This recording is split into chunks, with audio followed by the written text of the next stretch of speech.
Galing naman ng ano mo din. Po. Disciple. Ano, Hana, kadarating lang galing sa school? Hindi po, kakatapos lang kumain. Oh, that's good, that's good. Tama-tama pala yan eh. Habang nag-aaral, katatapos lang kumain. Kaya magandang timing yan. Ako din eh. Ako din. Kaya, all right, so let's start. And normally, I don't know how you begin the class with Pastor Donald, but I know I can imagine that the first thing that you're doing is pray. All right, so Brother Joel, can you open us in prayer, please? Yes, sir. Sige, let us pray. Lord, salamat po sa gabing ito. Salamat po sa panahon na binigyan mo sa amin, Panginoon. Yan, Lord, ay makinipog kami sa aming pag-aaralan tungkol sa discipleship, Lord, and yung isa pa, evangelism po. Nawa po, Lord, na maliwanagan po kami at gamitin mo po ang iyong alagad, Lord, na maturuan kami ng maayos nang sa gayon ay matuto din po kami at amin pong maipamahagi sa iba, Lord, sa mga unbelievers po, Panginoon. Salamat po, Ama. Dinalakila ka namin sa pangalan ni Jesus. Amen. Amen. So, all right. So, now you're done for almost a month, right? For almost a month, Pastor Donald has talked to you about the doctrine of the Bible. And as I listen, I know you are going from one subject to another because Pastor Donald is really a reader that he has a lot of things in mind, a lot of things that he was able to study. But praise God, we are so blessed because we need teachers like him. But of course, every teacher is different from each other, right? So every teacher is different from each other. And yet, we have the same textbook, and our textbook is the Bible. So I know you have a lot of questions. Even Pastor Donald was able to sit down and talk to you for almost 2 hours every Thursday, almost 6 hours for a week. 2 hours on Thursday, 2 hours on Friday, and 2 hours on Saturday. But again, I'm a little bit different. So and I am not that as fast as Pastor Donald. But let us keep on working and let us keep on studying. So pagkatapos ng inyong lesson patungkol sa how to study the Bible, punta naman tayo dito sa next lesson, which is evangelism and discipleship. Evangelism and discipleship. And maraming book dito about doctrines, and we love doctrines because no person has no doctrine. Maraming mga tao, hindi daw maganda ang may doktrina. Pag wala kang doktrina, wala kang ituturo. So, yun ang realidad ng doktrina. Kasi ang doktrina ay turo at kinakailangan natin itong gawin. So, yung pag-aaral ng Bible ay kinakailangan din nating mai-apply sa ating mga buhay. At ang second step natin ngayon is evangelism and discipleship. That's evangelism and discipleship. Now, pwede akong kumuha ng ibang turo from theological books. Marami dito. Nasa gilid ko, and I know nakita na ng iba sa inyo ito. But I've decided to go to the book of Romans. Kasi my intent is for us to be familiar with the Bible itself.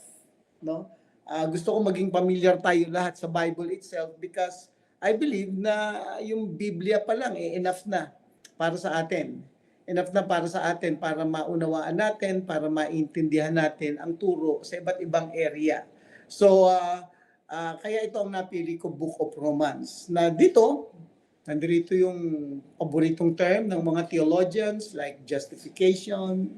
Yung sabihin ng justification, paano tayo napapatawad, paano tayo pinawalang sala, then yung sanctification, reconciliation, regeneration, conversion, glorification, election, predestination, human responsibility, and all of the other. Kaya napaka-broad ng aklat ng Book of Romans. At pinili ko ito kasi gusto kong maunawaan natin yung ating kaligtasan. Because bago tayo mag-share ng gospel sa iba, dapat malinaw muna sa atin yung ating isinishare, di ba? How can we share the gospel to others? How can we evangelize if we ourselves really are not really evangelized? It means if we are not yet saved. So we have to know first kung ano ba ang turo ng Bible patungkol sa kaligtasan, at the same time, na-experience ba natin ito? And I assume that all of us was able to experience this second birth, which what we call yung kaligtasan o yung pagja-justify sa atin ng ating Panginoon.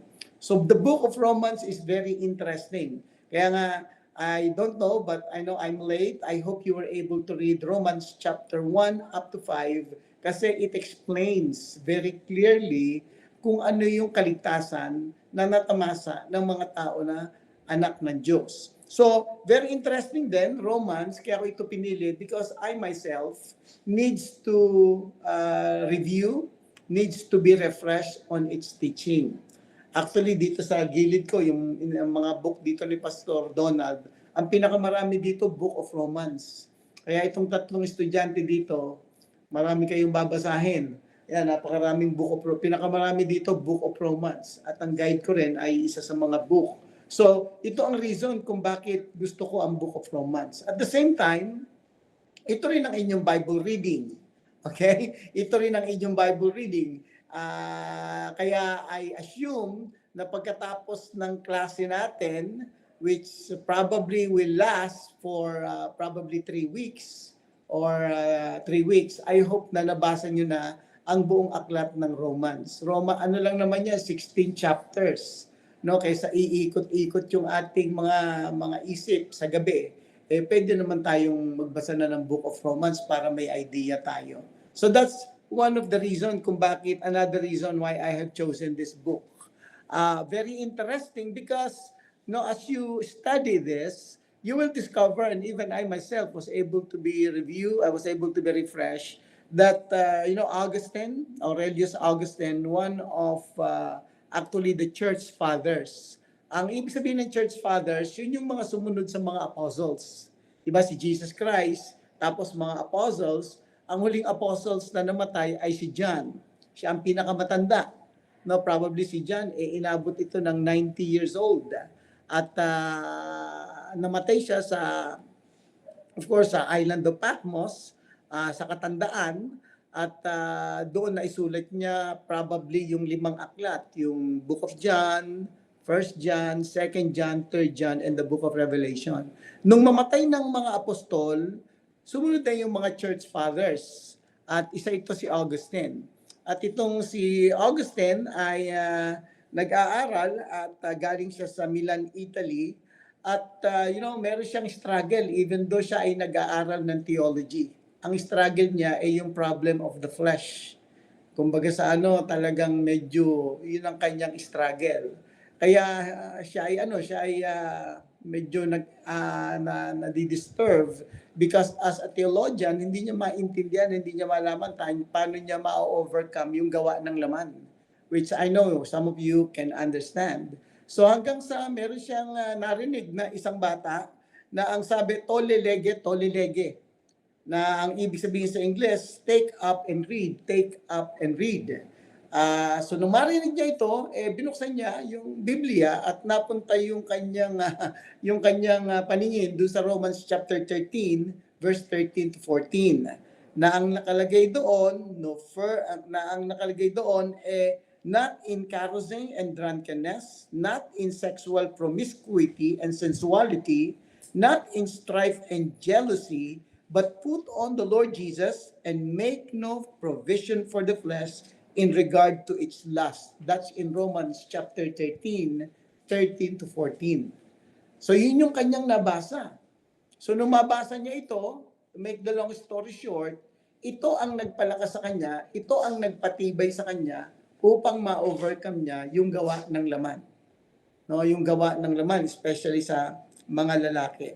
So from there, talagang doon niya tinanggap si Kristo bilang Panginoon, sariling tagapagligtas sa kanyang buhay.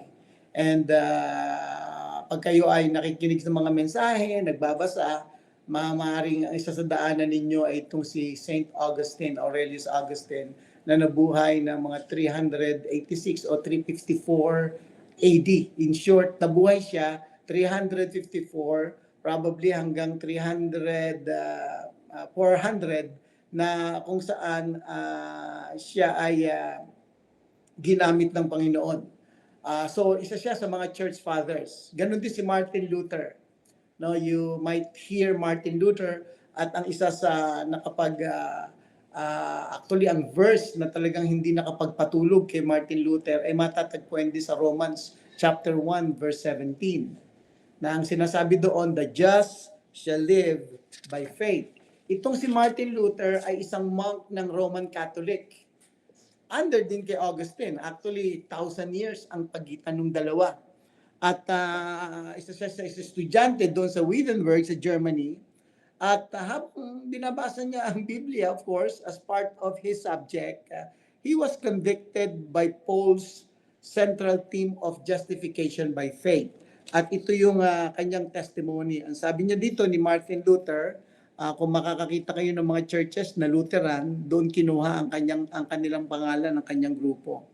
Ang sabi niya, I greatly long to understand Paul's epistles to the Romans, and nothing stood in the way but that one expression. Ano yung expression na yon? Na madalas na sinasabi dito ni Paul, yung the righteousness of God. The righteousness of God. Because I took it to mean that righteousness whereby God is righteous and deals righteously in punishing the unrighteous, night and day I pondered until I grasped the truth that the righteousness of God is that righteousness whereby through grace and sheer mercy, He justifies us by faith. In short, paulit-ulit niya itong iniisip araw at gabi. Yung sinasabi ni Paul, the righteousness of God, that he thought that he could attain the righteousness of God by what he is doing. As a monk, as a theology student, ang tingin niya, pwede niya itong makamit yung righteousness of God. And that's the intent kung bakit siya nag-aral, para ma-declare niya yung righteousness of God sa ibang mga tao, kaya nga siya pari. Pero, nung binabasa niya na yung Book of Romans, yun, hindi siya makatulog. Kaya, he was convinced, especially in the Book of Romans, chapter 1, verse 17, that the just shall live by faith. The just shall live by faith. Marami pang mga theologians na makapagpapatotoo, no? Hindi ko na ibabasahin isa-isa, but like John Wesley, si John Wesley, if you remember yung mga Methodist group, di ba? Familiar kayo sa mga Methodist Church. Ang founder niyan, pinagsimulan niyan ay si John Wesley. Si John Wesley ay from the Church of England, at siya ay confused about the meaning of the gospel, at talagang naghahanap siya ng experience, ng genuine experience of salvation. So it was on May 24, 1738 that he wrote in his journal, at ito ang sabi ni John Wesley, na founder ng Methodist Church, I went very unwillingly to a society in Aldersgate Street, where one was reading Luther, that's Martin Luther's, preface to the Epistle to the Romans, about a quarter to 9, or 8:45 in the evening, while he was describing the change which God works in the heart through faith in Christ. I felt my heart strangely warmed. I felt I did trust in God, in Christ alone, for my salvation, and an assurance was given me that He had taken away my sins, even mine, and saved me from the law of sin and death. So si John Wesley, isa ring ordained minister ng Church of England. No, yung Church of England diyan ay mga rebelde. If you remember, yan ay rebelde mula sa Catholic Church. Malaki ang history niya. So, just imagine itong mga taong mga relihiyosong mga tao, mga matatalinong tao, mga tao na nag-aaral na ng theology, mga tao na nagsuko ng kanilang buhay sa kanilang Diyos, yet hindi mga saved. It was only through the book of Romans that they were able to be convinced and really understand the meaning that the righteousness of God can only be attained through a personal relationship through our Lord and Savior Jesus Christ. Kaya, just imagine, kung itong mga taong ito, doon nakakilala sa Panginoon, how much more us, di ba? So, nagbe-benefit tayo dito. Kaya, ito ang masarap dito sa Book of Romans. Marami pa ang mga pastor na pwede natin i-quote, but let us just stop on this, So ito lang ang isang reason kung bakit ito nga yung aking napili. Kasi ang subject natin is evangelism and discipleship. Because since that day na sila ay makakilala kay Kristo, nagtuloy-tuloy sila. In short, talaga sila yung naging mga disciple. And just imagine, napakarami ngayon ng mga Methodists, napakarami ng mga Lutheran. At ngayon, mga patay na itong mga ito, pero pinag-uusapan pa. Dahilan sa kanilang experience sa Diyos. No, isa pa totoo na maraming taong relihiyoso, but in reality, they don't have that personal relationship with God. No, so wag tayong padideceive. Kasi akala natin pag relihiyoso na ang isang tao, mabait ang isang tao, okay na ang isang tao, akala natin ligtas na ito. At the same time, akala natin kaparehas natin. At the same time, akala natin mas mabuti sila sa atin. But if their faith and their righteousness is based on what they're doing, yan, problema na yan. Kasi simple lang. We need an experience with God, and that starts pag naranasan natin si Kristo sa ating puso bilang ating Panginoon, sariling tagapagligtas. So it is also an experience with God. That's why eternal life, di ba? What is eternal life? Eternal life is knowing God. Ang eternal life, hindi lang yan, pag namatay ka, pupunta ka sa langit. Yun ang definition ng eternal life. No, eternal life is knowing God. Kaya ang tao hindi siya nagkakaroon ng eternal life pag namatay siya. Kailan siya nagkakaroon ng eternal life? Pag tumanggap kay Kristo, di ba? O tumanggap ka kay Kristo nung nakalipas na taon o ilang mga taon nakakalipas, lumalakad ka with the eternal life. And habang lumalakad ka with the eternal life, then na-experience mo ang Diyos. Yun ang sinasabi ko na ang kaibahan natin sa mga tao. No? Tayo, katulad din natin ng problema nila. Problema nila, katulad din ng problema natin, di ba? Ano-ano mga problema natin? Meron tayong relational problem. Meron tayong emotional problem. Meron tayong financial problem. Meron tayong physical problem. Diba? Lahat ng tao may problema. Mayaman, mahirap. Ang kaibahan natin bilang mga anak ng Diyos, kahit marami tayong problemang katulad nila, kasama natin ng Diyos na sa mga problemang yun. God is teaching us, and that is eternal life. Now, that is eternal life because eternal life is knowing God. Okay? So, yun ang ating isang reason. Now, any questions bago tayo tumuloy?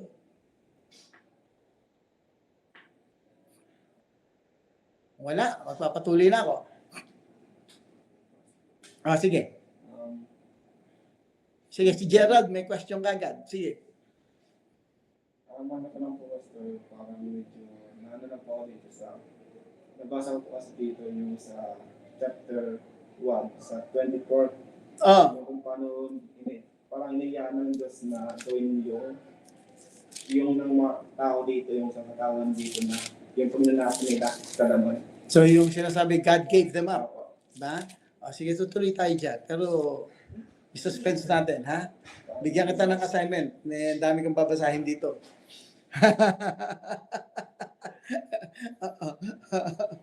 Maraming gave up. God gave them up. God gave them up. God gave them up. I think 3 or 4 times na sinabi ng Panginoon yan particularly patungkol sa mga Gentiles. Okay, so ibitin ko muna kita para ito marami dito. Alright, so now tuloy tayo. Sino ang author? Okay, but normally pagka sinabi nating author, ang author talaga ay the Holy Spirit. Diba? Yes. Ang writer ay si Paul. Paul. Yeah, ang writer ay si Paul. Now, kilala natin ang history ni Paul, di ba? Very important munang maintindihan natin yung writer kung saan siya nanggagaling. Ang writer ay si Paul na ang dating pangalan niya ay si Saul, di ba? At itong si Saul ay dating persecutor ng mga Christians. Now, bakit niya pine-persecute ang mga Christians? Because he believes that Jesus is the false Messiah. He believes that Jesus is the false Messiah and therefore yung kanyang mga followers ay mga peking mga followers ng Messiah. At hindi simpleng tao si Paul. No? Paul was from the tribe of Benjamin. No, pag sinabing from the tribe ka ng Benjamin, ilan ang tribo nila? 12, di ba? 12 tribes. 12 tribes. Si Benjamin ang pinaka-bunso. Yan ang pinaka-bunso at pinakamahal.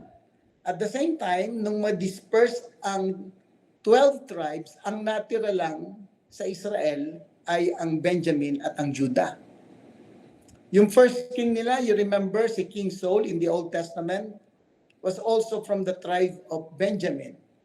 So maaaring doon kinuha yung pangalan ni Saul kasi yung kanyang mga parents ay talagang mga ardent followers ng Jewish faith, ng Judaism, no? So pinatotoo ni Paul na siya ay from the tribe of Benjamin. Siya ay born in Tarsus. Ang Tarsus ay yan yung area sa Cilicia na kung saan familiar kayo sa Turkey. No, if you have time, no, tingnan niyo yung mapa. Yung mapa ay medyo nasa bandang kanan, kung dito kanan nasa taas ng Turkey, katabi niya ng Iran. Ano? Kaya kumbaga sa medyo magkalaban ng kaunti yan, parehas Muslim yan. Yung Turkey at Iran parehas Muslim, pero ang Iran kasi is mga Shiites. Ang Turkey is Sunni. Kaya magkaaway yan kahit na sila ay parehas na Muslim. Ano kaibahan, pastor, ng Shiites at saka mga Sunni? Ang mga Sunni, naniniwala sila na dapat ang susunod kay Muhammad ay base sa pagbobotohan ng mga tao. Kahit sino dapat pwedeng sumunod, magpumalit kay Muhammad. Yung Iran naman, Shiites, naniniwala sila na dapat kamag-anak lang ni Muhammad.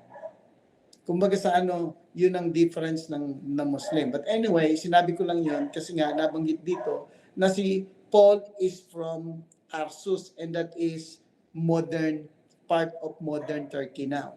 So in short, ang Turkey magaling sa Greek yan. Sa mga Greek learning, ang kanilang mga university, nasa kanila yung 3 great university. Ang teacher ni Paul ay si Gamaliel. Now you remember in Acts chapter 26 or somewhere in Acts chapter 20, ang teacher niya si Gamaliel. Si Gamaliel, ang lolo niyan ay si Hillel. Ang hirap ng mga salita, ano? Kasi yan yung mga rabbi na iginagalang, tinitingala, mga learned na mga tao. So, kung titingnan natin, yung kanyang educational attainment is very high, si Paul. Nag-aral din siya sa Jerusalem. No? At the same time, yung family background ay very high din. Bakit? Siya ay anak ng isang Roman citizen. Alam niyo, parang parang ganito Pag ikaw ay American citizen, kumpara sa ibang citizen, parang bang yung iba, tingala kagad kasi American citizen, di ba? Yun, ang American noon ay parang Roma. Kaya pag ikaw ay Roman citizen, medyo malaki ang karapatan mo, hindi ka pwedeng baliwalain, hindi ka pwedeng idemanda o hindi ka pwedeng parusahan nang walang matibay na ebidensya. Maraming istorya dito sa Bible na si Paul ginagamit niya 'yon. Bakit mo ako hinagupit? Bakit mo ako hinatulang kagad nang hindi pa naman wala pa namang kaso? Hindi mo pa naman napapatunayan. Hindi mo ba alam na ako ay Roman citizen? Acts yun, nasa Acts, as you read along the book of Acts. Kaya yung mga Roman citizen noon, medyo matataas yung kanilang katatayuan sa buhay. At si Paul ay citizen ng Rome. Maaaring yung kanyang tatay hindi sinabi kung ano ang reason kung bakit naging citizen ng kanyang tatay, kasi maaaring mga naging tapat sa Roma, kaya ginran sila ng pagiging citizenship. So you remember, di ba, na ang kanyang ginagawa, pinapersecute niya. And he thinks that he is doing the work of God. Actually, he is doing it in the name of God. Who's God? The God of the Old Testament. But hindi siya naniniwala na si Jesus Christ ang Messiah. At kasi frustrated Kasi ang mga Hudyo, kaya even right now, no, hindi pa nila tinatanggap si Jesus as Messiah. Bakit? Ang hinihintay nilang Messiah, yung magbibigay ng peace sa buong Israel. Yun ang hinihintay nilang Messiah. Yung land peace. Yun talagang kapayapaan, no, sa lupa. Yun din ang magre-reign sa kanila na kung saan masasakop nila yung ibang country. Kasi for so many years ang Israel tinatapak-tapakan, lagi lang silang sinasakop ng iba't ibang mga country. You remember Egypt, di ba? Remember yung Egypt, slave sila ng Egypt. Then after that, na-slave sila ng Assyria. After ng Assyria, na-slave sila ng mga Babylonians. After Babylonians, na-slave sila ng mga Persians o ng Iran. By the way, yung Babylon is Iraq ngayon. At pagkatapos noon, na-slave sila ng Greece. Pagkatapos, during sa time ni Jesus Christ, Rome. No? Hanggang sa, nagkawatak-watak sila. So they are looking for the Messiah na kung saan, yun ang talagang magliligtas sa kanila at magre-reign sa kanila na sila yung pinakahari. No? Kaya hindi nila tinanggap si Jesus Christ. Magbibigay din dapat ng prosperity sa kanila. So kaya ang mga Hudyo, hindi nila tinatanggap si Jesus Christ hanggang ngayon. Ngayon sa Israel, wala pa yatang 2% ang Christians, so less than 3%. Even though, gusto nila ang mga Christians kasi ang Christians ang nagsusuporta sa kanila, ang tumutulong sa kanila. Kasi nga, mga Christians naniniwala na sila yung mga tao ng Diyos, pinili ng Diyos. Pero ang mga Jew hindi naniniwala kay Kristo hanggang ngayon.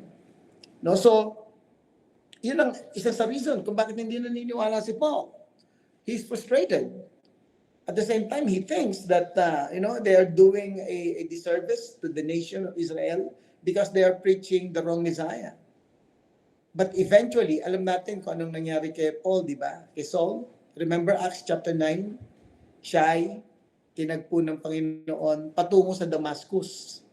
Yung Damascus, nasa Syria yan. No? Kasi doon ay kumakalat na ang mga Kristiyano. Kaya, nung siya patungo sa Damascus, on the road to Damascus, yun. Tinagpo siya ng Panginoon. Remember Acts chapter 9? You know the story? Sige nga, pakibasa nyo nga yan. Mahalaga yan mahalaga yan, Acts chapter 9. Sige. Tignan natin paano siya na-save. Sino pwede magbasa? Sige po, pakibasa.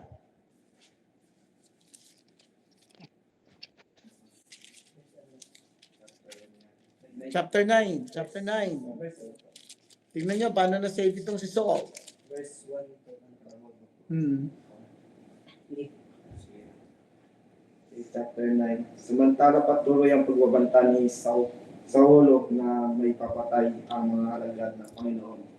Lumapit siya sa pinakapunong pari ng mga Hudyo at humingi ng mga sulat para sa mga sinaguga sa Damasco upang manakit niya at madala sa Jerusalem ang sinumang lalaki o babae na matagpuan niya noong kalib na daan ng Panginoon.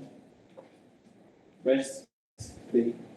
Naglakbay si Saulo kung papuntang Damasco at nang siya'y malapit na sa lungsod biglang kumislap sa paligid niya ang isang nakasilaw na liwanag mula sa langit.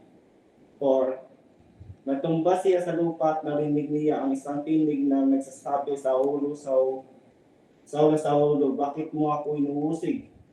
5. Sino kayo, Panginoon? Tanong niya. Ako si Jesus, ang iyong nuusig. Tugon ang tinig sa kanya, tumayo at pumasok sa lungsod at tuloy sasabihin sa iyo kung ano ang dapat mong gawin. 7. Natigilan at hindi makapagsalita ang mga kasama ni Saulo nang marinig nila ang tinig, ngunit wala naman silang makitang nagsasalita. 8. Tumayo si Saulo at pagmulat niya ay hindi siya nakakita, kaya siya ay nakay ng mga kasama niya at dinala sa Damasco. 9. Hindi nakakita sa loob ng 3 araw at hindi rin siya kumain ng uminom. Okay, so ganyan tayo. Nakita niyo yung kanyang conversion, no? Very dramatic. 'Di ba? Talagang nagpakita sa kanya ang Panginoon. At nagsalita sa kanya ang Panginoon. Na ang tanong niya sa Panginoon, "Who are you, Lord?" Actually, yung mga kasama niya dito hindi sinabi, no? Actually, sabi ng mga Bible commentators, hindi nila naiintindihan yung sinasabi nung nagsasalita ng Panginoon. Para lang daw mga kidlat na naririnig. Pero si Saul, maliwanag niyang naririnig. Kaya nga, anong marinig niya, sabi ng Panginoon sa kanya, "Saul, Saul, why are you persecuting me?" Sino ba pinapersecute ni Saul? Sino pinapatay niya? Juvenil. Di ba yung mga Kristiyano? Mga mananampalataya, di ba? Inusik po niya yung mga mananampalataya.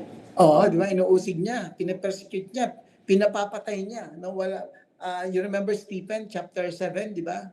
Chapter 7, si Stephen, pag umatras kayo, si Paul nandoon habang binabato si Stephen, namatay si Stephen sa Acts chapter 7.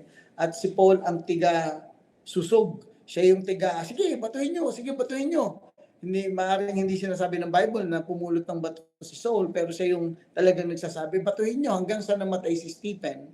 At you remember the words of Stephen, "Father, forgive them, for they do not know what they're doing." Namatay si Stephen. Stephen is one of the deacons sa Acts chapter 6.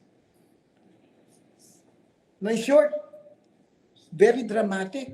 "Saul, Saul, why are you persecuting me?" In short, pag tayo pinipersecute, dahil lang sa pagsunod natin sa Panginoon, sino pinipersecute nila? Jesus Christ, di ba? Jesus Christ ang pinipersecute nila. At sabi ng Panginoon, "It is hard for you to kick against the prick." Paul o Saul, it is hard for you to kick against the goads or the prick. Alam niyo ba yung prick? Matulis na bagay yun eh. Sabi niya, Paul o Saul, mahirap sumipa sa isang matulis na bagay. Alam niyo yun, di ba? Pagka ikaw ay sumipa sa isang matulis na bagay, sino masasaktan? Ikaw din masasaktan. Dugo-dugo ang aabutin mo.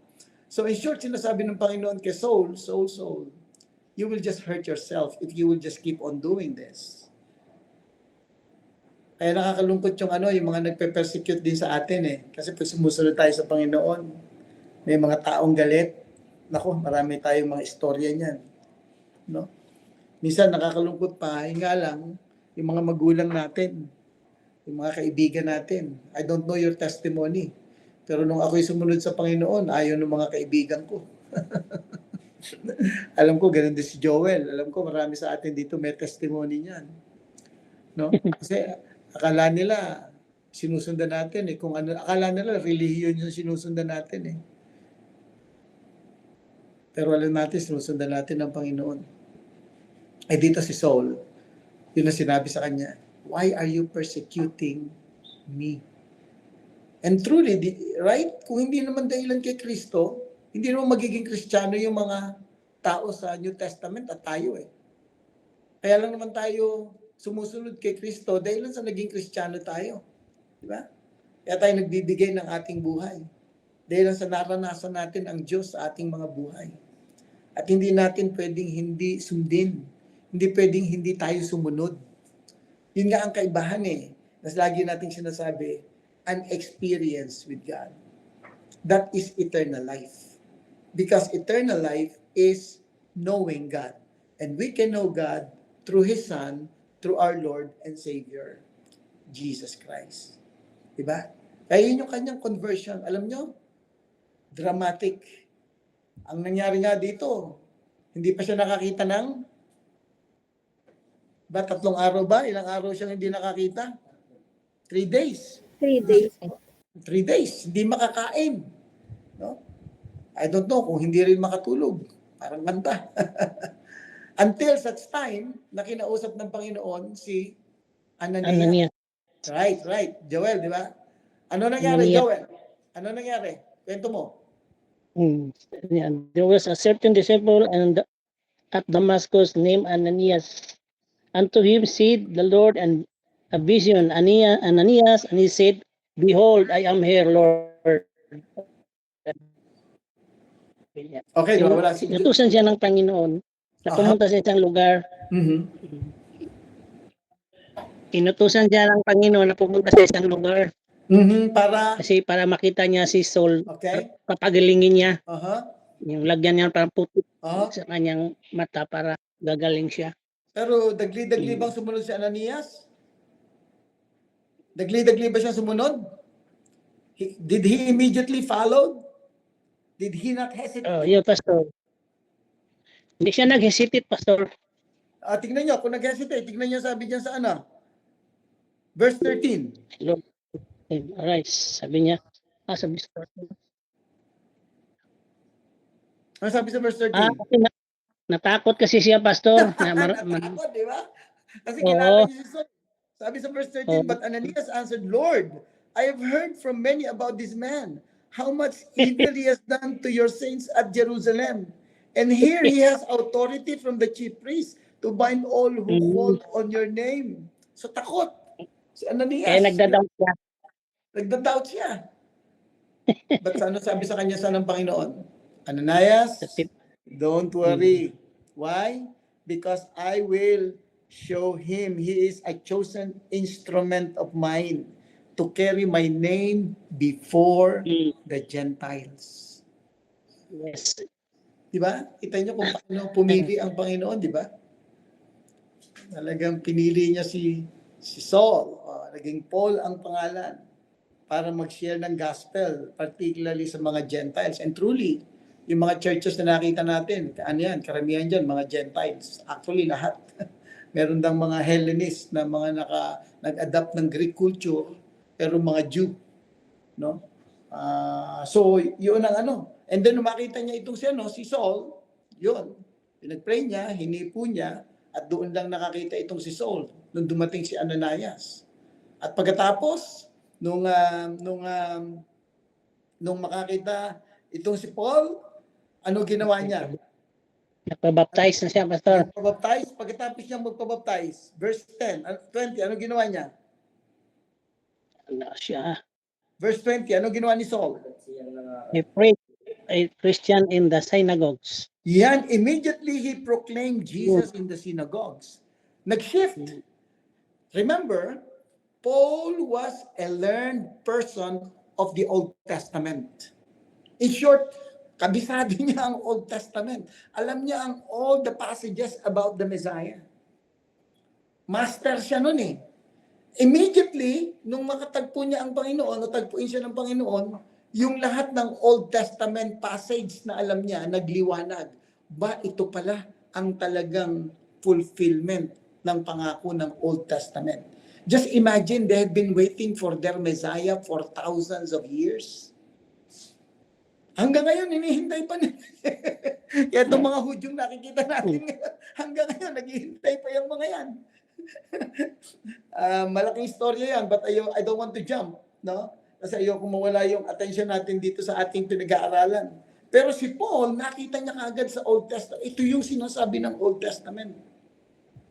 And therefore, in synagogue, ano yung synagogue? Yung synagogue, alam niyo, di ba ang templo ay Jerusalem? Yun ang pinaka-temple. Pag sila'y lumalabas ng kanilang bansang Israel, nagpupunta na sila sa ibang lugar, ang ginagawa nila, pag meron ng mga 10 pamilya, nagtitipon-tipon sila at nagbubuo sila ng synagogue.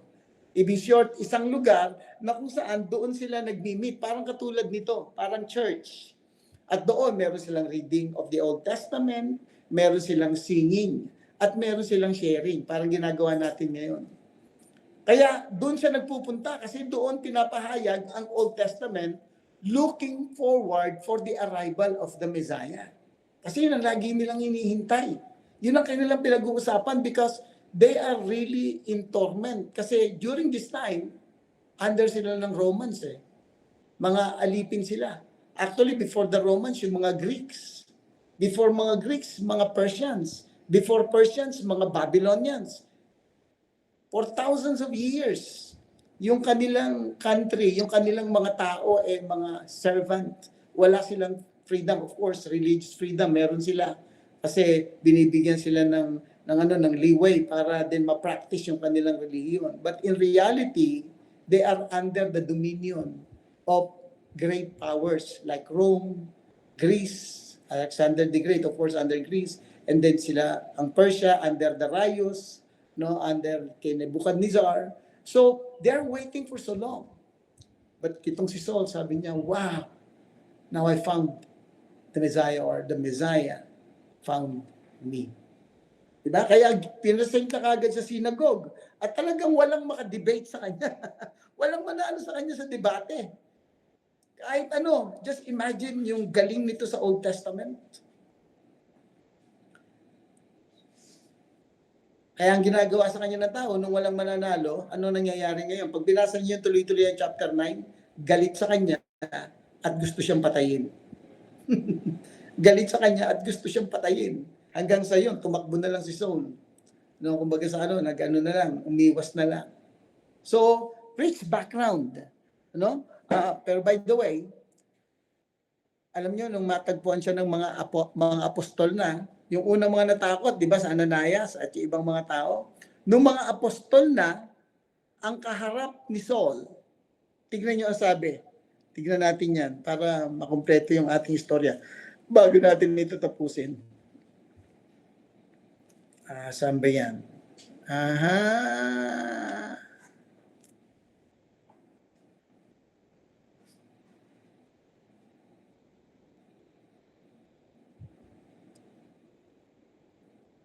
Ayan, chapter 9 verse 26. Nagpunta siya si Jerusalem ngayon.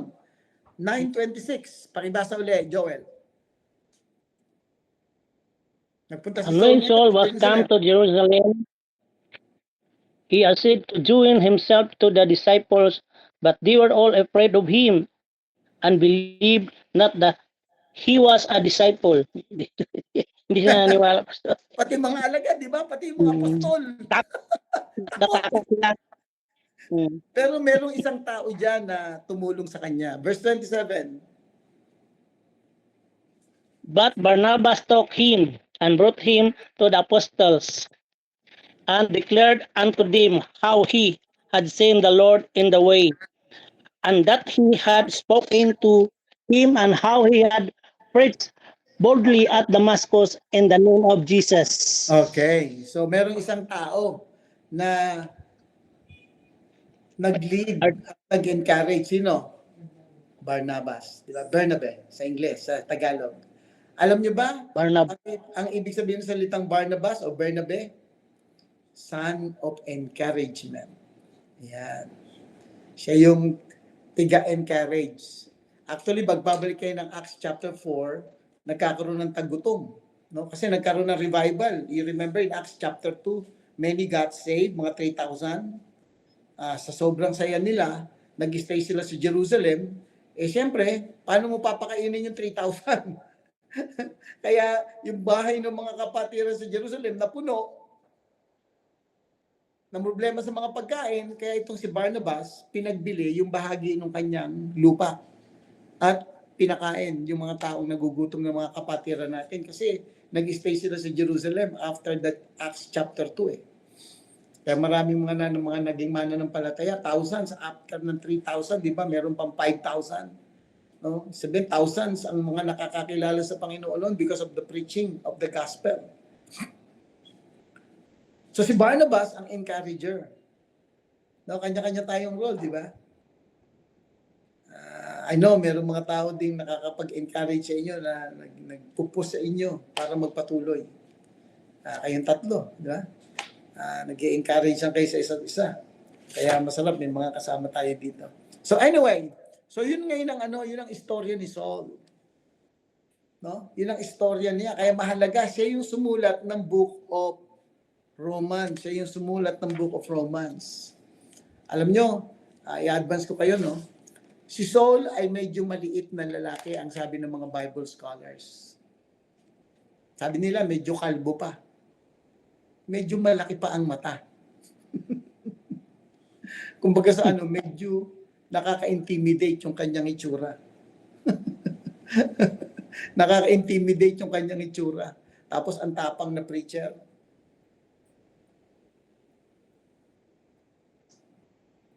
I-picture niya na yan, ha? Di ba ang tao nagja-judge based on the outward appearance. Yeah. Nila, wala na yan. Kumbaga sa hindi magandang lalaki, medyo maliit. Tapos sabi po niya sa Galatians, may problema yung mata niya. Sabi nga na iba, malaki yung mata. Pero tingnan niyo kung paano ginamit ng Panginoon, di ba? Kaya nga sabi sa 1 Corinthians chapter 2, God has chosen the weak things of the world to confound the wise. God has chosen the foolish of the world to confound the wise. Diba? Kaya hindi natin pwedeng husgahan o judge ang isang tao kung ano magagawa ng Diyos sa kanya. Ako, siguro, maging si Joel, no? Hindi mo akalain na ganito na ako ngayon. Samantalang dati, wala.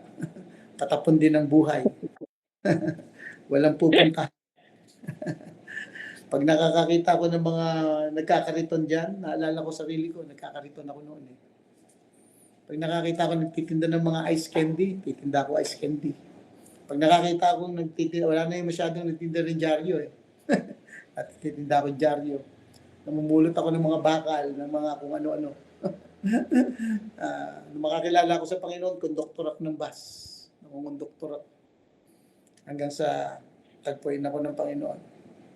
Alam ko bawat isa sa atin may mga istorya. No? Kung paano tayo niligtas ng Panginoon at binigyan at binago niya yung ating mga buhay. Si Saul ganun din. Even though he is educationally trained, he is socially well, he is intellectually good, yung kanyang appearance sa medyo problema niya. Pero yun ang ginamit ng Panginoon sa kanya. Alright? Okay, bago tayo tumungo sa Book of Romans, tatapusin ko na lang to. Magkaroon tayo ng kaunting break, question and answer. Yung Book of Romans, di ba merong church sa Rome? Di ba sa Rome, church? Ang sinasabi ng Roman Catholic, ang nagtayo ng church sa Rome ay si Peter. Hindi si Peter ang nagtayo ng church sa Rome o yung unang iglesia. Pag sinabi natin iglesia, ano yan? Hindi building yan, ha? Ang unang mga tao ng Diyos sa Rome ay mga tao na nakakilala sa Kanya base dun sa Acts chapter 2, verse 13. Tingnan niyo yan, no? Acts chapter 2. Remember yung revival na nangyari? Na maraming nakakilala sa Panginoon. So, bumaba ang banal na Espiritu sa Acts chapter 2. Okay? Sige, 1 to 10. 1 to 11.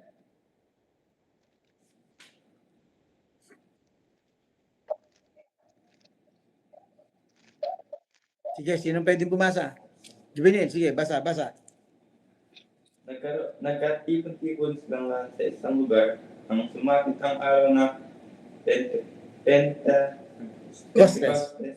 Walang ano-ano'y may ingay na nagmula sa langit. Natulad ng ugong ng malakas na hangin. At napuno nito ang bahay na kinaroroonan nito. May dumabo sa bawat isa sa kanila. At silang lahat ay napuspos ng Espiritu Santo at nagsimulang magsalita ng iba't ibang wika ayon sa ipinagkaloob sa kanilang Espiritu. May mga debotong Hudyo noon sa Jerusalem na nagmula sa bawat bansa sa buong mundo. Nang marinig nila ang ugong, nagdatingan ang maraming tao na mangha sila sapagkat nagsasalita ang mga alagad sa wika ng mga nakikinig sa pagkamangha. At pagtataka ay kanilang nasabi, hindi ba talaga Galilea silang lahat? Bakit sila nakapagsalita sa ating wika? Tayo mga taga-Pasya, Media, Elam, Mesopotamia, Judea at Cappadocia, Ponto at Asia. Mayroon pa sa ating taga-Phrygia at Pamphylia, Egypto at sa mga lupain ng Libya na malapit sa bayan ng Terad at mga nagmula sa Roma. Yun, sabi dyan, nagmula sa Roma. Di ba dyan nakakilala yung maraming, pag binasa niya sa Acts chapter 2, verse 47, no? Yan yung mga 3,000 ang nasave. Yung nasave na 3,000, iba-iba ang pinanggalingan nila kasi nandoon sila sa Day of Pentecost. Yung Day of Pentecost, ang mga Hudyo, bumabalik yan sa Jerusalem para mag-celebrate. Parang piyesta. Diyan natin nakuha yung mga tradisyon natin sa Pilipinas na piyesta, di ba? Pag may mga piyesta, puntahan, balikan yung mga magkakamag-anak. Dito nila nakuha yung mga ideya na yun. No? Ginawa lang nila mga pagano. Actually, kinopya ng mga pagano. Kasi marami na silang mga festivals. At Pentecost is one of them. Yung Pentecost, yun yung harvest time nila. Kumbaga sa At pagkatapos dito, nung magdatingan na dyan, pati yung mga magkakamag-anak, kasi yun yung mga dating Hudyo na nanirahan na sa ibang lugar, kasi nga, nung sila sakupin ng iba't ibang mga bansa, napunta na sila sa iba-ibang mga lugar, nagsipangalat sila. And then, doon sila mga nakapag-asawa. Ngayon, bumabalik sila sa Jerusalem para i-celebrate yung iba't ibang festivals. May 7 festivals yan, saka na natin pag-aaralan yun. Pero, nung sila'y nandoon, doon bumaba ang banal na Espiritu. Doon ang tawag natin dito, this is the birth of the church. Kasi yung 3,000, yung 120, naging 3,000, tapos merong 5,000, and then humayo na ng humayo sa Judea, Samaria, and to the uttermost part of the earth. Kadugsong pa tayo ngayon. Kadugsong pa tayo ngayon. Sabi nga nila tayong Acts chapter 29. Kasi ang Acts chapter 28 lang . So merong mga tiga-Roma. So nung magbalikan ngayon sila sa Roma, yun ang unang iglesia. Hindi si Paul ang nagtayo ng church sa Rome. Hindi si Peter ang nagtayo ng church sa Rome, as what the Roman Catholic is saying. Ang nagtayo ng iglesia dyan ay yung mga unang mga kapatiran. Ang pangalan niyang mga yan, hindi natin alam. Ang tawag dyan, mga unknown Christians. Mga unknown. Walang mga pangalan. Yeah? Kumbaga sa kung titignan nyo, malaking istorya yan . Ang ginagamit talaga ng Diyos, yung mga walang mga pangalan. Of course, meron siyang kinakailangan banggitin ng mga pangalan, tulad ni Paul, katulad ni iba pa nila Peter, pero pagkatapos nila, ang ginamit ng Panginoon na nagpalaganap ng salita ng Diyos, yung mga ordinaryo, simple, normal na mga tao. Along the way ng Book of Acts, pag-aaralan natin yan sa mga susunod. So nakita nyo, no, kung paano yung mga tiga-Rome nakakilala sa Panginoon kasi nga doon sila maaari galing, no. Kaya yan ay maganda nating mapag-aralan kasi nagsimula nang lumaganap ang ebanghelyo. Okay? So break muna tayo ng konti malibang meron kayong tanong. Nag-introduce lang muna tayo sa Book of Romans. Pastor, gaano yung katotohanan na sinasabi ng mga Roman Catholic na si Peter daw ay unang pope sa Rome? Okay. So, actually, pinagbabasehan nila dyan ay Matthew chapter 16. Di ba? Sige, tignan natin sandali yun para makita natin. Matthew chapter 16. Kasi hindi lang ito sinasabi na walang basihan. Pero it's a wrong understanding of the text. Tingnan natin. Matthew chapter 16. Verse 13. Verse 13 up to 19. Pakibasa Joel. When Jesus came into the coast of Caesarea Philippi, he asked his disciples, saying, "Who do men say that I, the Son of Man?" Sabi niya. 14, and he said, "Some say that you are John the Baptist, some Elijah, and others Jeremiah or one of the prophets." 15, he said unto them, "But whom see you that I am?" And Simon Peter answered and said, You are the Christ, the Son of the living God. So 17. And Jesus answered and said unto him, Blessed are you, Simon Bar-Jonah, for flesh and blood have not revealed it unto you, but my Father who is in heaven. Hanggang saan yung pastor? Doon lang. Hanggang 19, yung pinakamahalaga, yung 18 to 19.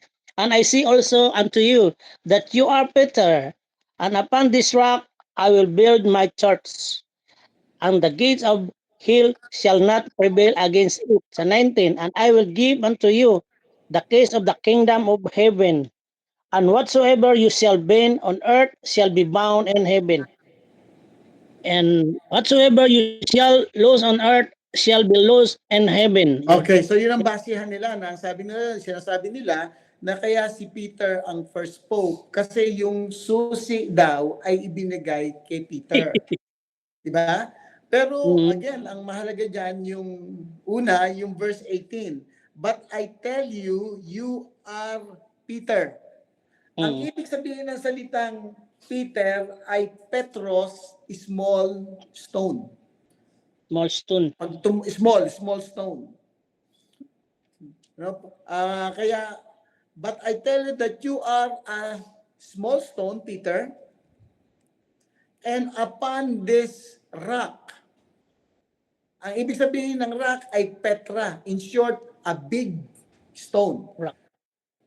Yung small stone, part ng big stone. So ang sinasabi ng Panginoon dito kay Peter, I will build my church, and on this rock, I will build my church. Tignan niyo ako kung paano sinasabi ng Panginoon yan Parang tinuturo ko si Hernan. Para siya si Peter. You are Peter, you are a small stone, and upon this rock. So tinuro ngayon ng Panginoon yung sarili niya because a big stone. And upon this rock, I will build my church. So hindi niya i-build ang church based on Peter, binild niya ang church sa kanya. Si Jesus Christ yung rock. Saan natin makikita yon? 1 Corinthians chapter 10. 1 Corinthians chapter 10.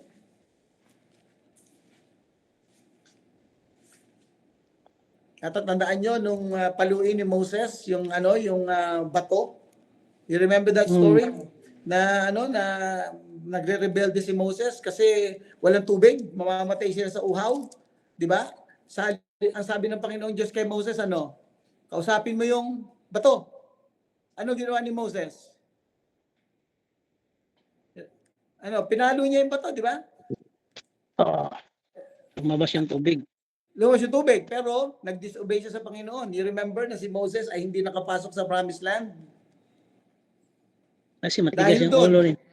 Dahil doon, hindi siya nakapasok sa Promised Land. Bakit? Ano sabi ng ibang mga Bible scholars? Sino ba yung bato na yun? Tingnan sabi sa verse 4. 10:4. Pakibasa. Anong verse yun, Pastor? 4. 10:4. 10:4 ng 1 Corinthians 10:4. Corinthians 10:4. Layo pa na pala. Sige, basa. Kasi sa Tagalog, medyo mahina Kailangan sa English para makita natin talaga Sino una nakakita? Siguro po. Sino una nakakita? Chapter 10, verse 4, Pastor. And did all drink the same spiritual drink, for the drink of that spiritual rock that followed them, and the rock was Christ. Okay. Yun. So, kita niyo sabi dyan, and I tell unto you, Peter, small, and upon this rock. So, tinutulo niya yung kanyang sarili. I will build whose church? Peter's church? No. I will build my church. So, ang may-ari talaga ng church, ang Panginoon. Siya din namatay para sa church. So, siya yung rock. No? Actually, yung hindi na natin babasahin pa, pero yung I will give you unto you the keys of the kingdom. Ano ba yung key? Yung key na yon, yung gospel. Na pagka ang gospel, isinyer mo sa iba, nakakilala sa Panginoon, then you open the windows of heaven. Kung ano yung ginawa mo dito sa lupa, halimbawa, si Joel, tumanggap ka sa Panginoon, o Joel. Kung ano yung ginawa mong prayer, Yes. nung pagtanggap mo sa Panginoon, tinalian yun doon sa langit. Yung ginawa natin Amen. panalangin, tinalian yun doon sa langit. Kaya, yung kiss dyan, in this particular verse, binigay kay Pedro. Pero hindi lang ibinigay kay Pedro yan, sa John, binigay din sa mga alagad. And then pagkatapos, ibinigay din sa mga anak ng Diyos. Kaya tayo yon. Kung kailan natin ipinapahayag ang gospel, may nakakakilala sa Panginoon, ginamit tayo ng Panginoon, kung ano yung ginawa natin dito sa lupa, tinatalian sa langit. Ino-honor ng Diyos. Kaya nga masarap ang evangelism. Kasi ang evangelism, pag nag-share ka ng gospel, may tumanggap sa Panginoon, yun yung key to the kingdom of God. I will repeat that. Actually, sa Book of Romans yan eh. Ang key to the kingdom of God is the gospel. Ano ba yung gospel? The Word gospel of God. is the life of Jesus Christ. The gospel is the good news about Jesus. So yun yung key. Kaya yung sinasabi niya sa Matthew 16:18, and I will give unto you the key, which is the gospel, which is Jesus Christ, na whatever you bound on earth, yung nagpray mo dito sa lupa, will be bound in heaven. At binigay din yan sa atin, ayon sa Acts, ayon sa John, hindi ko nabubuksan mga talata kasi medyo mahaba na. No? Pag pinapahayag natin ang gospel, binibigyan natin sila ng pagkakataon na mapunta sa langit. Just imagine that that privilege, that honor, that opportunity. At kaya din naman natin sinishare ang gospel kasi na-experience, naranasan natin. So yung sinasabi niya dyan, Brother Joel, na si Peter ang unang pope at si Peter ang nagtayo, hindi. Oo. Actually, yung pope ay wala naman sa Bible yun. Maraming maraming story. Sinagot ko na sila dyan, Pastor. Mm-mm. Sinagot ko na sila dyan, hindi na sila umulit eh. Sabi ko, pag maging poop ang isang tao, mag-aral muna ng mahaba. Si Peter naman ay mangingisda, paano naging poop? Simple lang. Yeah. It's a combination of the secular and the religious power. Kinumbine nila yan. So may historical may historical basis kung saan galing ang Pope. But anyway, so yun ngayon ang ating pinag-aaralan bago tayo tumungo sa Book of Romans. Kaya tumalong ka, Gerald, doon sa tanong mo eh. Pupunta pa lang tayo sa chapter 1 eh. Tungo pa lang tayo sa chapter 1. So, any other questions? Baka makalimutan ko na yung question na sasabihin na yung tatanong sa akin yan para may patalastas tayo. Ito medyo mahaba eh. Saka na tayo magbubukas ng Book of Romans. Basahin nyo na lang muna. Basahin nyo na lang muna. Pero sagutin ko lang yung tanong ni Eileen sa akin kanina sa text. Mali ba may tanong kayo dito? Okay. Tinanong ako ni Eileen, nag-text, Pastor, are you a Calvinist? Ayan. Alam niyo yung Calvinist, di ba? I think Pastor Donald keeps on repeating to you about the doctrine of election and the doctrine of predestination. Na ang Diyos ay namimili, di ba? Kung sino yung kanyang ililigtas. Tama ba? Maraming verses na sa Bible, di ba? Acts chapter 13, verse 48, Ephesians 1:4, John 15:16, maraming mga verses.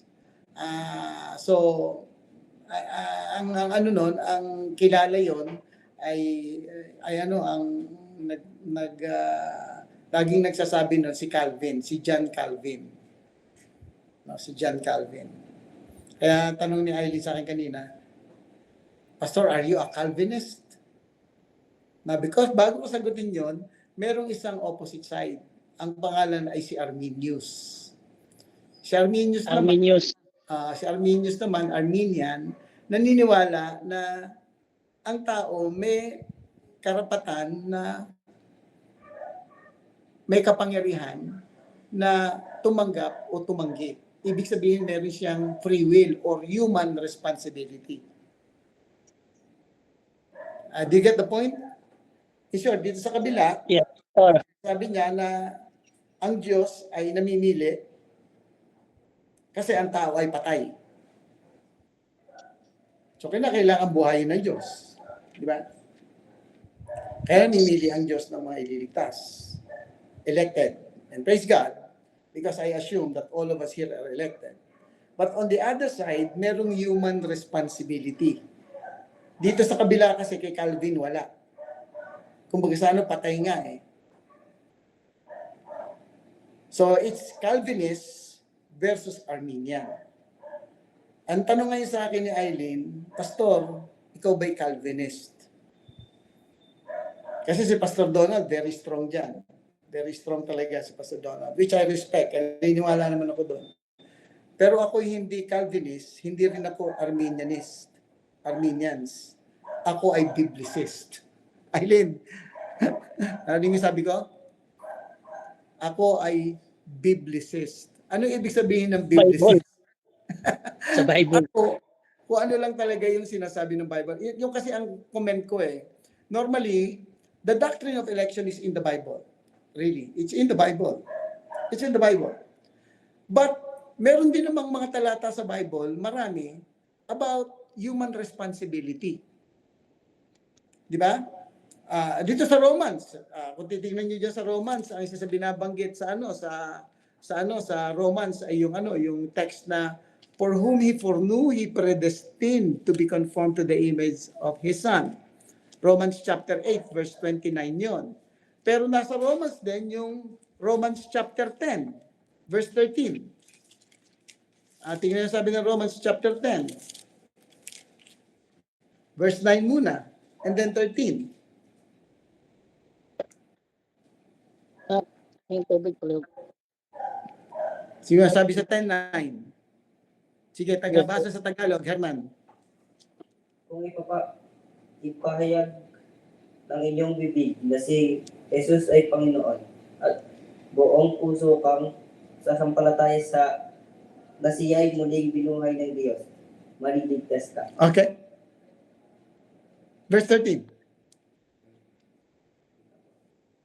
Dahil sinasabi sa kasulatan, maliligtas ang lahat ng tumatawag sa pangalan ng Panginoon. Okay. So, ano yan? Human responsibility yan, di ba? Meron ding merong tatanggap at merong hindi. Ganon din yung John 3:16. Binanggit ni Joel kanina, narinig ko nag-uusap sila, pero pag talagang idinugso mo yung 13 nun, but as many as receive Him, to them gave He power to become children of God, even to those who believe on His name, who were born not of the flesh, nor of the human will, nor of man, but born of God. No? So, in short, kung titignan mo yung mga talata sa Bible, meron talagang election, predestination, meron din namang human responsibility. Ako nga, ang sagot ko dyan, ito eh. Ang sagot ko dyan ay ito. At tatandaan nyo, nung likhain ng tao, diba? Nung likhain ng tao, sabi ng Panginoon Diyos, lahat pwede niyong kainin. Pero meron lang akong isa na hindi niyo pwedeng kainin. Pag kinain niyo yan, kayo walang pagsalang mamamatay. Tingnan natin yan. Tingnan natin. Genesis. Gusto ko i-review yan. Genesis chapter 2.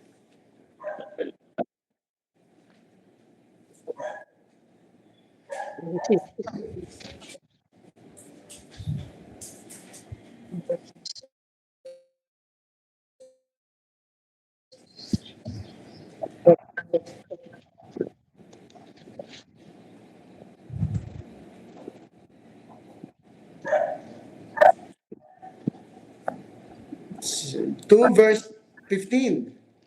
Verse 15. Hanggang sumusunod na talata. And the Lord God took the man, put him into the Garden of Eden to dress it and to keep it. And the Lord God commanded the man, saying, of every tree of the garden you may freely eat, but of the tree of the knowledge of God, of good and evil, you shall not eat of it. For in the day that you eat thereof, you shall surely die. Okay? Yun lang, Pastor. Sino ba? Yon, di ba? Sabi niya, pwede nyo kainin lahat, pero isa lang ang hindi mo pwedeng kainin. Pag kinain mo yon, ikaw ay walang pagsalang mamamatay. May condition lang, In Pastor. short, sa simula pa lang, bago pa bumagsak ang tao, nagbigay na ang Diyos ng human responsibility. Wala pa silang kasalanan, ha? Wala pa silang kasalanan. Nagbigay na ang Diyos ng human responsibility. At from there up to now, makikita natin na may human responsibility tayo. Di ba? Kumbaga sa meron tayong mga desisyon na yung desisyon bang yun ay tingin nyo desisyon na ginawa ng Diyos para sa inyo o dahil sa nag-decide lang kayo? So in short, ang sinasabi natin, meron ding mga talata about human responsibility. Kaya sabi ko, human responsibility. Oh, if you would like to call it, free will. Kasi ayaw gamitin yung free will eh. Pero parehas din naman yun para sa akin. Kasi nga, yung human responsibility of free will, binigay pa bago bumagsak ang tao sa kasalanan. In short, sa simula pa lang, nung hindi pa siya nagkakasala, nung buhay pa siya sa Diyos, binigyan na siya ng Panginoong Diyos. Kasi ayaw ng Diyos, I believe, ng tao parang robot. Birin nyo, ang asawa ko, robot. Oh, merci. Halikan mo ako. Ay walang gana pag gano'n, di ba Joel? Yes, Kailangan Pastor. sorry mga dalaga, mga binata, pinapakita ko lang yung realidad na gusto mo yun talagang on his own, on her own. Meron siyang desisyon, meron kang desisyon. Ayaw mo ng robot at walang robot dito. Kaya nga nag-iing ng robot eh. Sabihin, merong human responsibility at tayo, di ba? Kahit anak tayo ng Diyos eh, di ba? May mga decision tayo na hindi tama. It's our human responsibility. At minsan, nagsasuffer tayo sa decision natin hindi tama. Pinabayaan tayo ng Diyos. May consequence nga lang. Salamat na lang, mapagbiyaya ang Panginoon kasi sinire-rigtas pa rin niya tayo, tinutulungan niya pa rin tayo.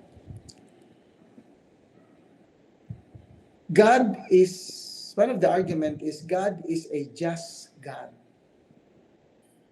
Kaya nga, kinakailangan niya ipadala ang kanyang bugtong na anak, di ba? Pwede naman niya sabihin, pinatatawad ko na kay lahat. Sige, uulit na lang kayo. Lailikha na lang ako ng panibago. Pero, bakit niya ginawa na bigay pa yung kanyang bugtong na anak? Because He is a just God. Just and loving. Di ba? So that's why, responsible din tayo. Kung tayo pupunta sa impyerno. So, in short, I'm a biblicist because there is a lot of verses about the election of God and there's a lot of verses about the human responsibility of man. Ang ayaw ko lang kasi na-identify kay Calvin at saka kay Arminius. Na-identify dun sa dalawa eh. Kaya na-hijack. Akala natin, pag narinig kagad Calvinist, ano yan, negative kagad yung iba. And I'll tell you, may mga pastor na sinasabi na ang mga Calvinist, mga Christian to ay sa demonyo. At yung mga ibang Calvinist, may sinasabi na, yung Arminian, you believe that salvation is also by works. Kasi kung ano yung magagawa mo, no. Hindi naman sinasabi ng Arminian yun. Hindi rin naman si Diablo ang Calvinist. Na-identify kasi kay Calvin at saka kay Arminius. Kaya, ayun, nag-aaway-away na yung mga talata. So, but in reality, merong parehas sa Bible. So, ayaw kong bumanggit ng dalawa. Kasi nakikita ko parehas sa Bible eh. Eh, pastor, hindi ba contradiction yun? Hindi ba contradiction yun? Maybe for me, but not before God. Hindi naman lahat natin may papaliwanag sa Bible eh.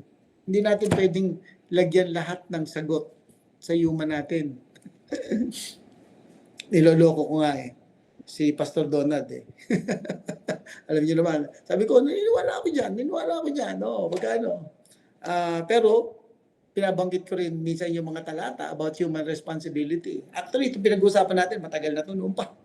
Problema na ito ng mga theologians noon pa. Kaya nga si Arminius at saka si John Calvin, ano na yan, yung mga reformers kasi mga Calvinist, sinusundan si Calvin. Actually, minagnify niya yun, yung doktrina na yun.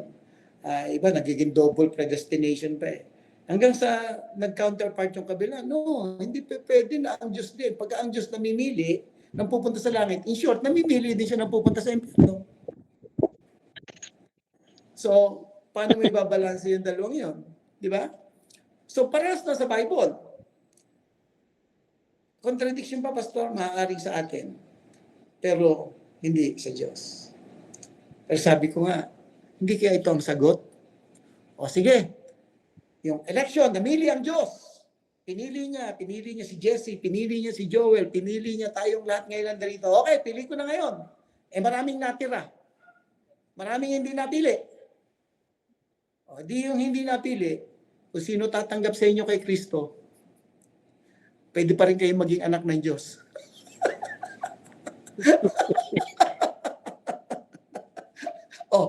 Meron akong election, namimili ang Diyos. Sige, pinili ang Diyos. Pero may human responsibility. Hindi yung mga hindi pinili, meron silang whosoever will sila. It's an argument na napakatagal na. Kaya pag may kausap ako mga naniniwala sa election predestination, okay, yan, totoo yan. Nasa Bible yan. Ako yung Bible study ko sa Amerika for 10 years, yan ang pinag-uusapan namin, mga doktor. Mga doktor ng UST, napakatatalino. Ang nangyari sa amin, panay verse sila ng election. Ako naman panay verse ng human responsibility. Marami akong talata dyan eh. Hanggang sa, hindi kami magkasundo eh. Parehas namin pinaglalaban yung verse eh. Verse versus verses. Hanggang sa, matatapos lagi ang Bible study namin para kami hindi na blessed. Parehas kami nag-aaway. Eventually, hanggang na-realize ko, tama sila eh. Sinasabi nila, nasa Bible eh, maraming verse. Yung sinasabi ko rin, nasa Bible. So, tinanggap ko parehas. At actually, even John MacArthur cannot explain it. Yung sinasabi ko sa position ko sa inyo, yun ang position ni John MacArthur. Ang daming John MacArthur na book dito po rito ni Pastor Donald yan. Pero even John MacArthur is saying na hindi niya may reconcile yan dalawang yan. But of course, mas malakas siya sa election. Kasi yun ang kanyang expertise. Pero hindi niya ma-deny yung human responsibility. Kasi may both sides eh. Kasi nakakatakot din naman yung mga elected. Yung kasama ko sa Bible study sa Amerika na mga election sila, kahit na hindi magsimba ng church, kahit na nagkakasala ang tao, kalooban ng Diyos. Mga elected yan, pastor, niloob ng Diyos na magkasala sila. Mga double mga double na. Sabi ko, ang mga totoong anak ng Diyos, nagsisimba. Ang mga totoong pinili, nagsisimba. Ang mga totoong pinili, nag-aakay ng kaluluwa. Ang mga totoong pinili, binabago ng Diyos yung kanilang mga buhay. Sila pinili lang, wala namang masyadong mga pagbabago. Paano? Umaabuso din sa doktrina ng eleksyon. So, yun lang. Parehas nasa Bible yan. So, pag nakakarinig kayo na sabihin, okay, praise God. Pero alam niyo, malaki na itulong sa akin ng doctrine of election. Kasi nung nung panay human responsibility ako, gusto ko yung mga tao tumanggap kay Kristo. Kaya pag halimbawa, hindi ako pa nag-share ng gospel, yung isang tao, nakita ko ngayon, kinakabahan ako, pag namatay ang bukas, lagot ako sa Diyos.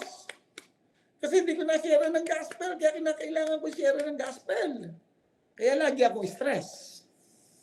Kasi nilalagay ko sa kamay, sa kamay ko, yung kaligtasan ng tao. Eh nung makita ko ba, nasa Bible talaga ang doctrine of election. Ngayon, nagsishare ako ng gospel. Pag ayaw talagang tumanggap, alam niyo kung ano sinasabi ko? Ay, hindi elected to. Nawawala yung stress ko. Nawawala yung stress ko. Ay, Lord, salamat na i-share ko. Pero wala hindi tumanggap sa iyo. Pero at least, Lord, naging masaya ako kasi na-share ko ang gospel. May mga tanong tayo, mga kapatid, na hindi natin talaga mabibigyan lahat ng sagot.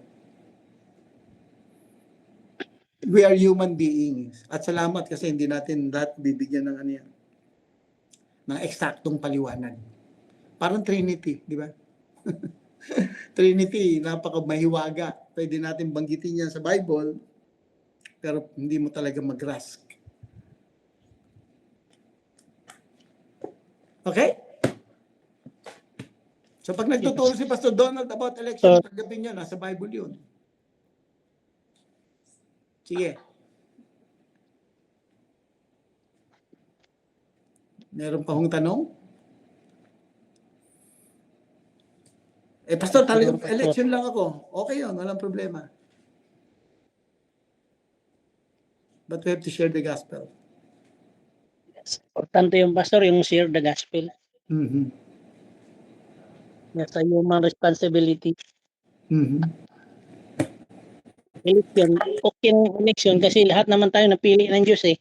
Ang importante lang, hindi naman sinabi ng Diyos na gusto niyang maligtas ang lahat ng tao. Kaso lang, nasa tao lang din yun.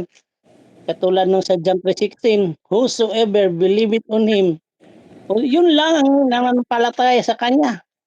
Mm-hmm. Yang hindi, wala. Hindi rin maligtas. 1 Peter, 2 Peter chapter 3. God is not willing, tingnan sabi sa First Peter.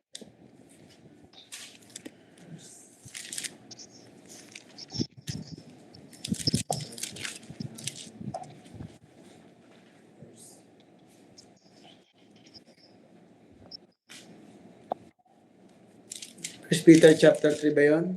Tama ba ako?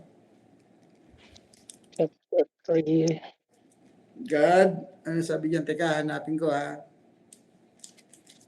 First Peter, not willing that any should perish, but that all should come to repentance. 9 yun, 9. First Peter chapter 3 verse 9. Okay. Entering evil. Sige, pakibasa, 3:9. 3:9. Not rendering evil for evil or railing for railing. No, 2 But- Peter, sorry. 2 Peter chapter 3 Peter, verse, 2 Peter Peter. chapter 3 verse 9. Chapter 6, verse 9. Ito na. The Lord is not a slack concerning His promise, as some men count slackness, but is that long-suffering to us work, not willing that any should perish, but that all should come to repentance. Nasabi diyan, God is not willing. God is not wishing that any should perish. God wants all to repent. Yan ang kasama rin yung text na yan. Marami pa mga talata, but those are just some. Peter 3:9. The Lord is not slow to fulfill His promise, as some count slowness, but is patient toward you, not wishing that any should perish, but that all should come to repentance. Marami pa mga talata, pero ano na yan?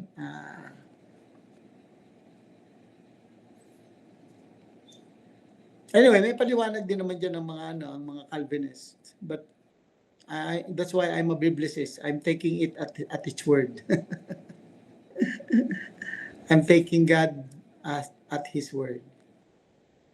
But do you believe, Pastor, in election? Please don't misunderstand me. Yes. Do you believe in predestination? Yes. Lahat yan nasa Bible. But do you also believe in human responsibility? Yes. So, Pastor, is that a contradiction? Yes, maybe I can accept. Therefore, I cannot explain why is it both there. But, ang Diyos alam niya kung bakit niya nilagay yan dyan.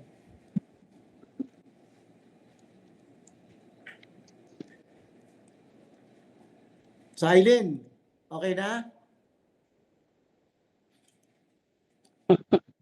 At least, Okay na. I'm not saying that you don't have, I'm not saying too that you have to follow my, my stand on this. Okay? Kasi laging ano yan eh, tatlong posisyon. One is the Arminian, the other one is the Calvinist, and the other one is the Biblicist. Ako, I'm just taking God at His words. Yun ang Biblicist eh. Actually, sila Calvin naman, sinasabi na Biblicist din sila. Bakit? Yung kanilang stand sa Bible din naman eh. Kasi maraming ang talata eh. Ganon din dun sa mga Armenians kasi may mga human responsibility. So what I mean is I am not asking you to take my position. Just like Pastor Donald, myself, hindi ko naman sinasabi na i-take niya yung position ko. Nor he's asking me to take his position. Kasi it's a long time issue, it's a long time battle ng mga theologians, ng mga magagaling pa, ng mga nag-aaral. Actually, ibang mga church, pag napunta kayo, minsan nai-split ang church. Ini-split lalo na ng mga Calvinist. Ang naiiwan yung mga traditional. So, hindi naman dapat. No, so, what I'm saying is you can have your own stand on that issue. Sabi nga, tandaan natin, in essentials, there must be unity. In non-essentials, there must be diversity. In short, yung mga ano ba yung mga essentials? Yung mga talagang mga mahalagang turo ng Bible na hindi ka pwede magkamali. Like, the Bible is really just the Word of God na based on your faith and practice. God the Father, God the Son, God Trinity. You believe in Trinity. Salvation is only by faith. Jesus Christ is God. No? So yung mga yun hindi ka essentials yun eh. Hindi tayo pwede magkaiba-iba, dapat pare-parehas. Kasi malinaw yun sa Bible eh. Pero may mga non-essentials. Halimbawa, yung non-essentials, may mga ito katulad nito pinag-usapan natin. There must be diversity. Meron ng halimbawa sa issue ng election at saka ng human responsibility kasi may para sa talata. So non-essentials 'yan. There must be diversity. It means you can agree to disagree. Magkaiba man tayo ng posisyon, okay. Hindi naman yan magiging basihan kung pupunta ka sa langit o hindi eh. Yeah. But, sabi nga, in all things, there must be charity. In all things, there must be love. So in essentials, there must be unity. Hindi ka pwede magkamali dyan. Kulto ka pag ikaw ay lumabas dito sa essentials na yan. Cult, maring turo. In non-essentials, there must be diversity. Magkakaiba. Non-essentials. Halimbawa, may mga kapatiran tayo na nag-speak in tongues. Language, ang sinasabi ko, language. That naman, basta hindi nakakagulo, ha? Kasi may restriction din ng Bible dyan. Then, in all things, let us have charity or love. Tahimik ang mga estudyante ngayon. Wala ngayon masyadong mga question ngayon. Nainggit naman ako kay Pastor Donald. Kay Pastor Donald, dami niyong question eh. Si Christian po iyon, madami po siyang question. Wala ba si Christian yan? Nasa ba si Christian yan? Nandito ba? Ayun, nandito si Christian, oh. Ayun, yun, si Christian, oh. Pero maganda yan, nag-enjoy ako sa mga question. Kasi... Biblical Calvinist po na po ako ngayon, Pastor. Biblicist din si Calvin. Kaya okay din yun kasi may tatayo niya naman sa Bible yun. Eh. So okay yun, Christian. But I enjoy your, yung mga questions nyo. Kasi yun ang hinahanap namin. Ang hinahanap namin yung mga matanong. Yung mga tanong na mga seryoso May mga tanong kasi ng mga pilosopo marami na nun. Pero kayo, yung mga tanong nyo, very welcome kasi that's what we are looking for. Okay, si Sir Anthony. Sid Anthony. Yeah. Okay. Good evening po, Pastor. Good evening. Tanong ko lang po, Pastor, matatopic din ba natin yung yung Trail of Blood? Actually, meron akong book dito niyan.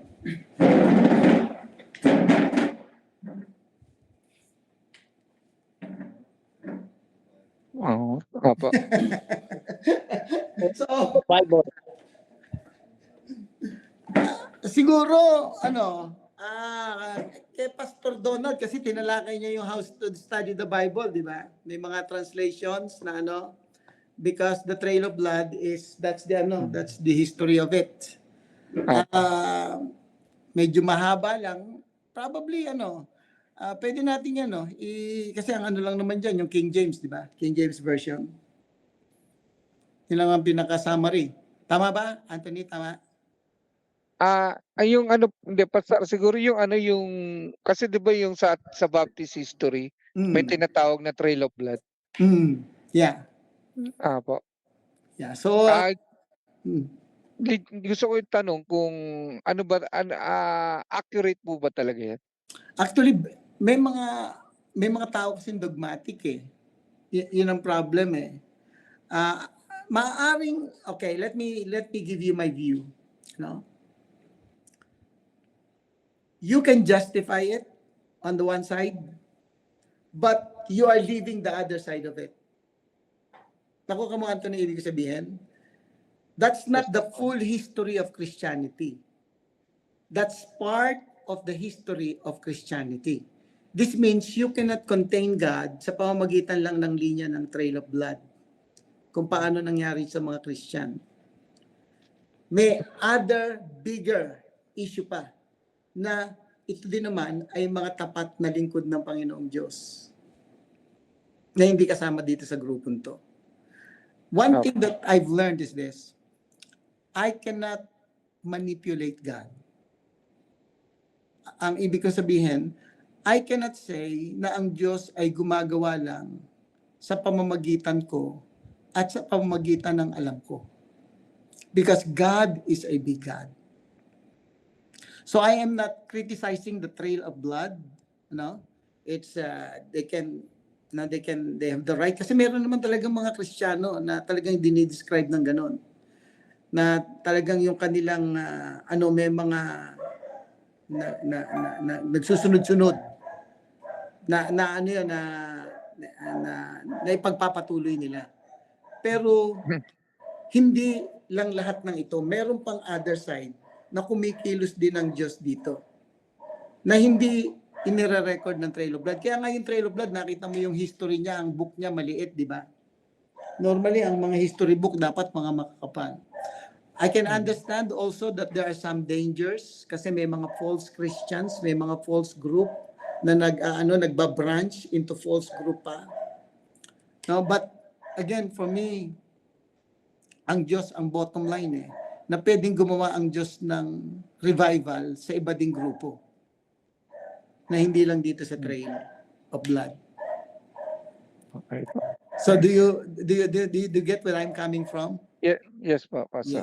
Yes. And Okay. Salamat po. that's what I like with God. Alam mo, nung ako yung nandito lang sa Pilipinas, akala ko yung paraan ko, yun lang ang tama. Hanggang sa napunta ako sa Korea, napunta ako sa kung saan sa bansa. Alam mo, Anthony, ang na-conclude ko sa sarili ko, akala ko, malaki na yung alam ko. Napakaliit ko pala. Kasi ang daming malalaki. Na talagang makikita mo mga Kristiyano na talagang sa Korea lang Makikita mo ang mga dyan, yung mga, of course, maraming kulto rin sa Korea. Pero ako, mga nakita ko dyan talagang mga Kristiyano talaga na hindi ko masabi, Lord, paano nila nagagawa to? Hindi lang sa Korea, maging sa Amerika. Mga inatin na namin mga conferences, yung mga kilala mga pastor, yung mga sumusulat ng mga books. Kaya nakakasama namin sa mga conference. Malalaki ang church. Kaya sabi ko, Lord, akala ko, kasama na ako doon noon sa malaki. Ang liit-liit pala, yung para meron ka pa palang mas malaki. na mas malaki. Na mas malaki. And how wonderful, right? Kung ang Diyos natin laging ganun. Nakikip niya pa rin, may mga remnant pa rin na hindi natin nakikita. Nakala nang natin, tayo lang yung remnant. Pero yung pala, on the other side, marami pa rin palang remnant na talagang nagiging tapat sa salita ng Panginoong Diyos. Amen po. Amen. Yeah, amen.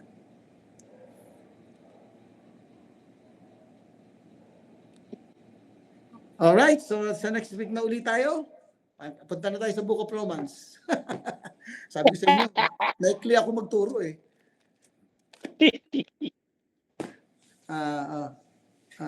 Naka-ano na ako, naka 1 hour and 40 minutes. Pero, you have your assignment, okay? Please read the Book of Romans. And when you read it, basahin nyo ito ng naiintindihan, okay? Depende sa inyo kung saan kayo aabutin. Of course, Romans is from Romans chapter 1 to 16. Napakaganda talaga ng Book of Romans. Justification, sanctification, conversion, election, predestination, human responsibility, historically speaking, the development ng ating faith from chapter 1, pinaliwanag din ng mga Gentiles, kung ano yung kanilang aksyon na sinasabi ni then yung mga relihiyoso sa chapter 2, akala nila kung mga relihiyoso sila, exempted sila sa hindi sila makasalanan. Then kinunclude sa chapter 3, for all have sinned and fall short of the glory of God. And then chapter 4, sinimula lang ipakita ni Paul yung kaligtasan sa pamamagitan ng pagbigyan ng halimbawa kay Abraham, justification by faith. And then chapter 5, dinala niyo na yan kay Jesus Christ, na kung sino man ang tatanggap kay Kristo ay maliligtas. And then chapter 6, yung struggle natin sa kasalanan, hanggang chapter 7, hanggang chapter 8, na para bang kinukondemn natin yung sarili natin, but there no more condemnation to those who are in Christ Jesus.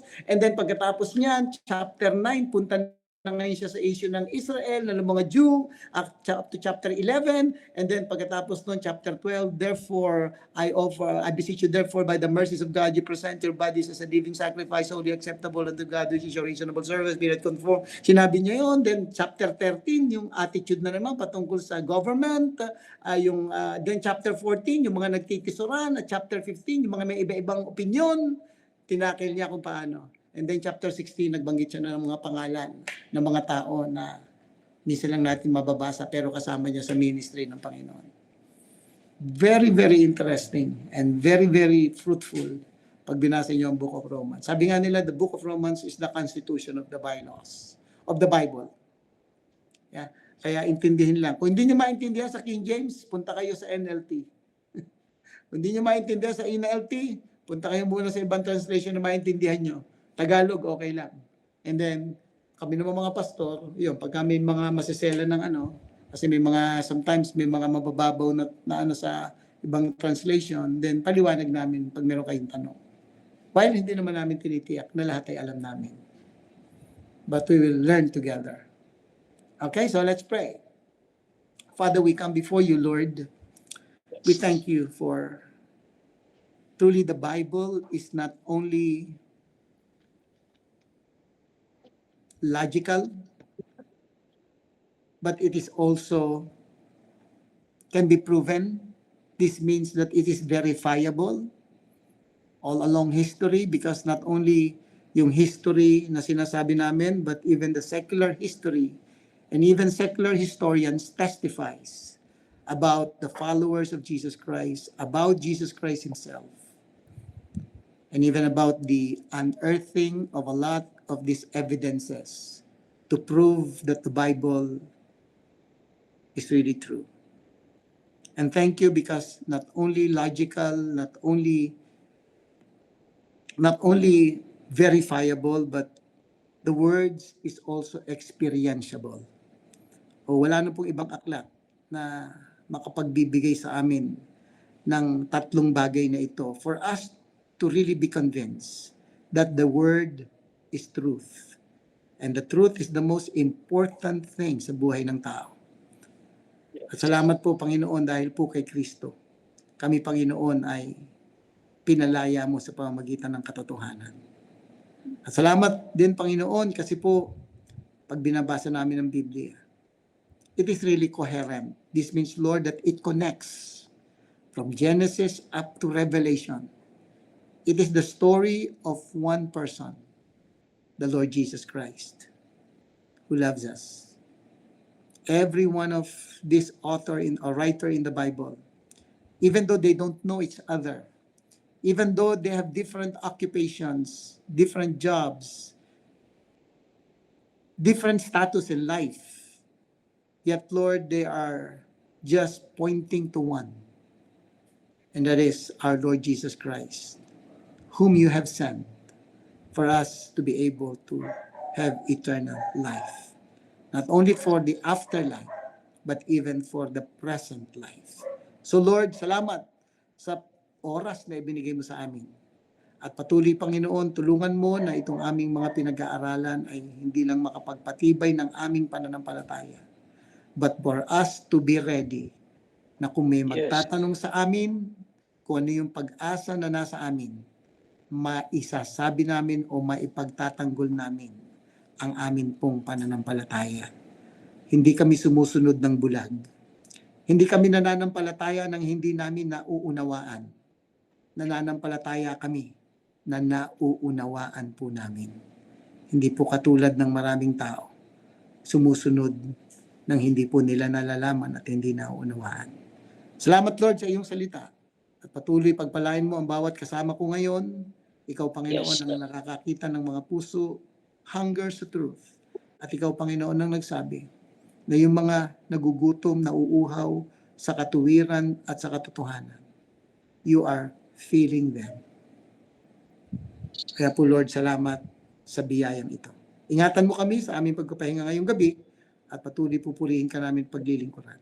Sa pangalan ng aming Panginoong Hesus, ng aming samot dalangin na may pagpapasalamat. Amen. Amen. Amen. Thank you po, Pastor Jesse. Thank you. Good night. Sir. Thank you Tomorrow po, ulit. Pastor. Tomorrow. Okay. Keep on reading the book of Romans when you have time. Thank you. Thank you. Thank you po.